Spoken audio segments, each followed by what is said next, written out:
एक जंगल में भूरा चिड़ा अपनी पत्नी टूनी चिड़िया और बेटी टुनटुनी चिड़िया के साथ रहा करता था। उसकी पहली पत्नी गंभीर बीमारी के चलते अपनी जान खो बैठी थी, इसलिए उसकी खुशी के लिए भूरा चिड़ा ने उसकी बहन टूनी चिड़िया से दूसरी शादी कर ली, ताकि उसकी बेटी टुनटुनी को कभी भी माँ की कमी महसूस न हो। लेकिन उसे क्या पता था कि उसकी मौसी बहुत ही शातिर और चालाक चिड़िया थी। उसने भूरा चिड़ा से शादी सिर्फ उसके पैसों और जायदाद के लिए की थी। वो टुनटुनी पर बहुत अत्याचार किया करती थी। टूनी मौसी, आप तो मेरी माँ की बहन हो ना, तो फिर आप मेरे साथ सौतेला जैसा बर्ताव क्यों करती हो?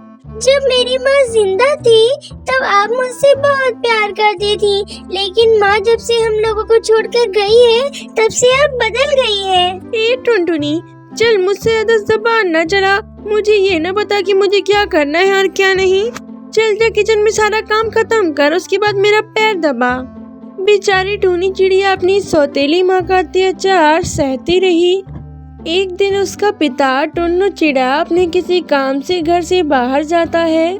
इस बात का फायदा उठाकर टूनी चिड़िया टुनटुनी चिड़िया को जबरदस्ती पकड़कर जंगल में छोड़ आती है। बेचारी टूनी चिड़िया उससे बहुत मिन्नतें करती है, लेकिन वो उसकी एक नहीं सुनती। कोई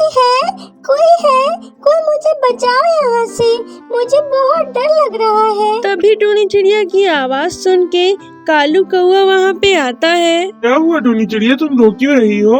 फिर टूनी चिड़िया कालू कौए को सारी बात बताती है। अच्छा टूनी चिड़िया, तुम परेशान मत हो, तुम मेरे साथ चलो। मैं इस जंगल में अपना प्यास का घर बना रहा हूँ, मेरे साथ रह सकती हो, तुम्हें डरने की कोई जरूरत नहीं। फिर टुनटुनी कालू कौए के साथ उसके प्यास के घर की तरफ चली जाती है। कालू कौआ अपना बचा हुआ काम पूरा करके टुनटुनी को अपने प्यास के घर के अंदर ले जाता है, जिसे देखकर वो बहुत खुश होती है। शुक्रिया कालू जी, जो आपने मेरी इतनी मदद की, वरना मेरी सौतेली माँ ने तो मुझे मारने में कोई कसर नहीं छोड़ी थी। आपका ये प्यास का घर बहुत खूबसूरत है, मैंने ऐसा घर कभी नहीं देखा। वहीं भूरा चिड़ा जब अपना काम पूरा करके अपने घर में लौटता है तो वो अपनी बेटी टुनटुनी की हर जगह ढूंढता है, लेकिन उसे वो कहीं नहीं दिखाई देती। तब वो अपनी पत्नी टूनी से पूछता है, अरे टूनी, हमारी बेटी टुनटुनी कहाँ है? मैं उसे कब से आवाज दे रहा हूँ, दिखाई नहीं दे रही कहीं। मैं शहर से उसके लिए कितने सारे कपड़े लेकर आया हूँ। ये बात सुनकर टूनी चिड़िया अपने पति भूरा चिड़ा से झूठ बोलते हुए कहती है, भूरा जी मैं आपको क्या बताऊं, हमारी टुनटुनी तो जंगल के कौवे के साथ घर छोड़कर भाग गई। मैंने उसे बहुत रोका, लेकिन उसने मेरी एक नहीं सुनी और मुझे सौतेली माँ और न जाने जितना कुछ कहकर मुझे चली गई। भूरा जी मुझे माफ कर दीजिए, मैं उसे रोक नहीं पाई। सुनकर भूरा चिड़ा को अपनी पत्नी की बातों पर विश्वास नहीं होता और वो टुनटुनी चिड़िया को ढूंढने के लिए निकल पड़ता है। काफी ढूंढने पर उसे उसकी बेटी कहीं नहीं मिलती। तब वो थक हार कर घर वापस लौट आता है।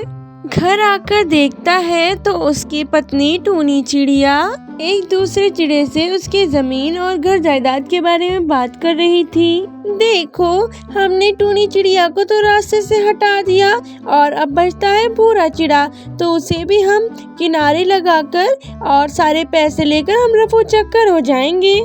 ये सारी बातें भूरा चिड़ा सुन लेता है और डर के मारे घर छोड़ के चला जाता है कि कहीं उसे टूनी चिड़िया मार न डाले। और इधर कालू कौआ और टूनी चिड़िया एक दूसरे से शादी कर लेते हैं और खुशी खुशी अपना जीवन बिताने लगते हैं। उधर भूरा चिड़ा भी एक दूसरी शादी कर लेता है और खुशी से जीवन बिताता है।